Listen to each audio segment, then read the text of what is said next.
Okay, we'll start out with a little vocabulary lesson. This is coming to us from the news. Vocabulary lesson of the week is dimethyl sulfide. Everybody say dimethyl sulfide. Great job, dimethyl sulfide. Anybody, any dimethyl sulfide fans out there? No, okay. This is a type of molecule that's made from sulfur, carbon, and hydrogen.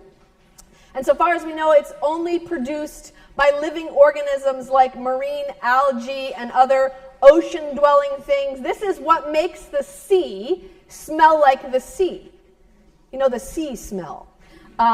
It's actually also what makes cooked cabbage smell like cooked cabbage, but that's neither here nor there. This week, in an article published in the Astrophysical Journal Letters, a team of astronomers at the University of Cambridge, led by Dr. Niku Madhusudan, revealed that they had recently discovered dimethyl sulfide in the atmosphere of another planet about 124 light years from here.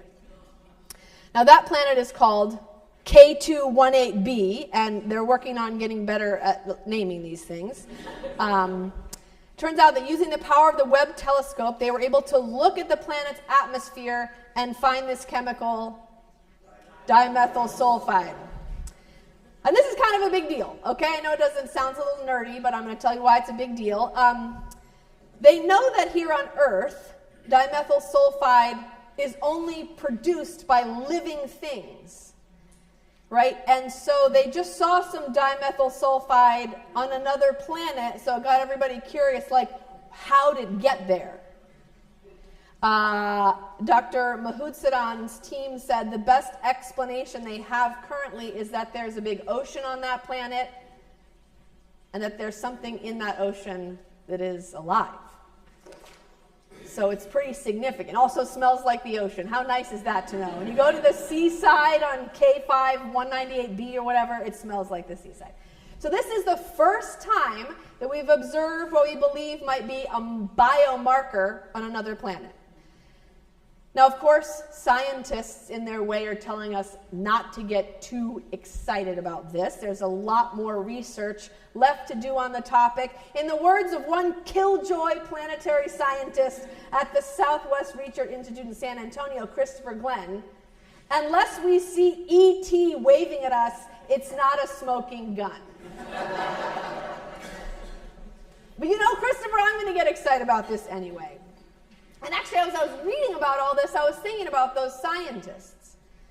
And I actually got to know some astronomers while in Hawaii, because Hawaii is a big location for astronomy. It's got tall mountains, and the sky is clear nearly all the time. And so what I learned from getting to know some of those folks is that while it always seems kind of exciting when we read about these developments in the headlines, it's actually super tedious to be an astronomer. Super tedious. Like, these folks wait for years and years and years for particular sets of circumstances to occur. Like, in this case, they were waiting for the planet to pass between its star and us so they could see how the light refracts through that planet's atmosphere, which is how they figure out what kind of chemicals are present there. And if they think they see something, but they're not totally sure and they want to do it again, they have to wait for it to come all the way around again, right? One thing I learned that was just so deflating while I was living in Hawaii, and I hate to pass this along to you, but this is just realism right here. They're not even looking in the telescope. You know, you imagine that they're standing in front of this huge thing, like looking in an eyepiece, you know, like Galileo. No, they're in a totally separate building looking at a computer screen. Right? For hours and hours and hours, all day, every day, as years go by, they're looking for life. And it turns out that takes a huge amount of diligence to do. And of course, that got me thinking about Mary Magdalene, like you do, whenever I think of exoplanets. No, I'm thinking about Mary Magdalene because she's looking too, right? That seems to be so much of the drama of this story is Mary is looking. And you might ask, like, what's she looking for? What's she looking for, really? I have to say, before we go much further, I have a lot of questions about this story. I had a lot of questions when I was reading it this week. I had a lot of questions watching the kids act it out. I appreciate that for you kids. You know, I've got, especially John's version, lots of questions. When I graduated from seminary, I thought, I got this sorted. I figured this all out. But now after all these years, I feel like I have more questions than ever. Hopefully it doesn't concern you. People think I got up here because I got a lot of really good answers, but really it's just because I have a lot of great questions. And I'll just tell you a couple of them. One is, Mary goes to the tomb at the beginning of the story. Why? Why does she go?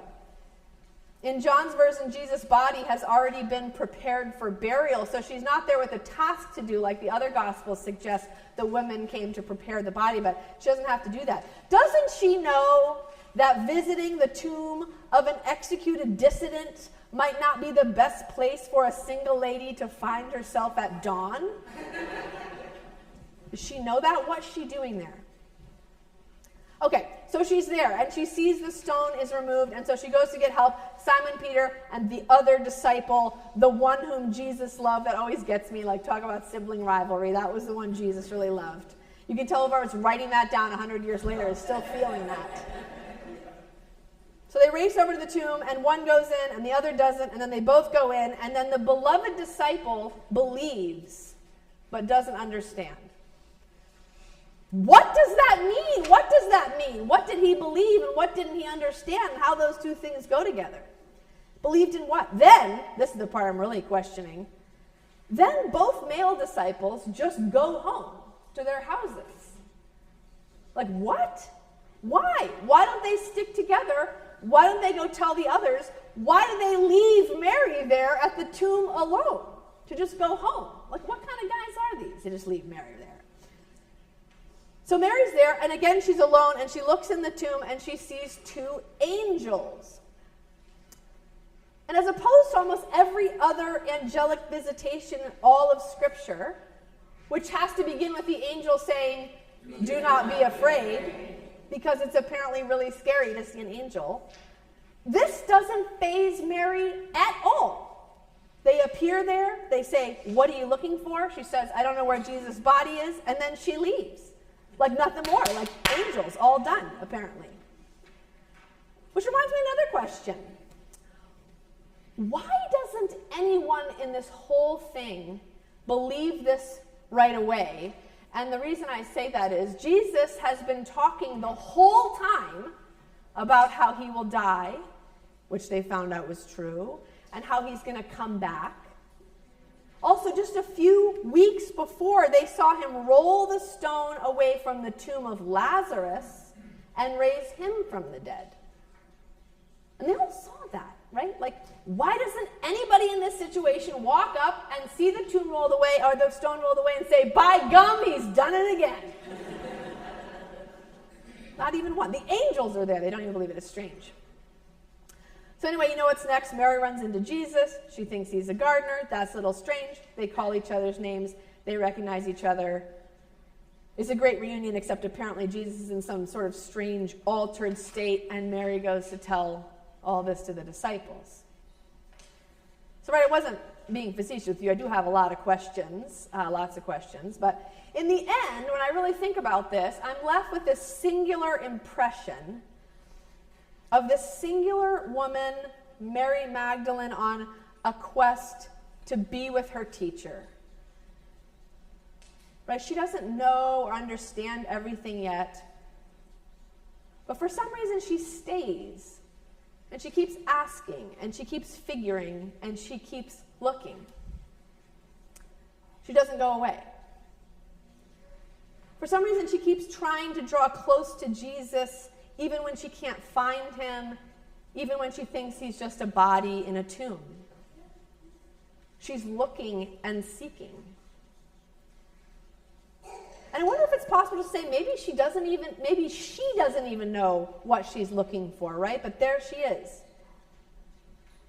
And maybe you could say maybe she's looking for life too, but just doesn't know how to admit to herself that that's what she's been hoping for. It's got all these questions and none of them have answers, and we're left with this impression of Mary looking and seeking. And I think there's something really beautiful in that. I think there's also a kind of deep and profound invitation to us hearing this story all these years later in that. And I think the invitation actually just comes from Mary's posture in this story. There's clearly a reason John wanted to put the spotlight on her. As I said, I've been thinking about this for a long time, and every year I seem to have fewer answers and more questions. And so what I have to conclude is that the invitation of Easter isn't to answer all the questions presented by the resurrection. Unfortunately, there's no rational response waving back at us that we can go to, solving once and for all the mystery of this day. But there is this invitation there to be people who don't quickly turn away from the possibility of presence. There is an invitation there to be people who choose to draw closer to the mystery, even if we can't figure it out. Right? If this whole story is about what Mary does, then it's an invitation to be people who keep looking for the place where Christ is and keep putting themselves in that place, expecting that, even if it is a place of death, even if it is a place of deep vulnerability, even if it is a place of struggle, that there's a good possibility that at any moment the Holy One will tap us on the shoulder and our hopes will become real. I think that's the summons. I think that's the journey, the whole thing. We've been talking all these weeks about resilience and how to bounce back when things are difficult and when life pushes us down. I think one habit of resilience that undergirds all of the others we've been talking about is perseverance. The ability to keep going, the capacity to not give up. And it feels like that to me on Easter, we're given this tiny piece of the puzzle, this one element, this idea that Jesus was dead and then alive again. And to consider that, to entertain this idea and what it means, is to consider that there is more to this life than we know. And to consider that love is stronger than we believe. And to consider that the world, even in its death-dealing habits, is still shining with life. And I think faith is anything. It's letting that possibility fuel our searching for meaning, our searching for hope, our searching for connection, and our searching for wisdom. Faith is about letting this day strengthen us for 1,000 more days of looking carefully everywhere we go, expecting, hoping, and believing that love is alive. Faith is the idea that we never give up on that sweet, holy quest of seeing it with our own eyes and hearing it with our own ears and reaching out for it in all its mystery, even if we can just barely grab the hem of its cloak. Friends, Christ is risen, and there is life, life indeed. Let's be seeking together. Offer these words in the name of the God who created, redeemed, and sustained us always. Amen.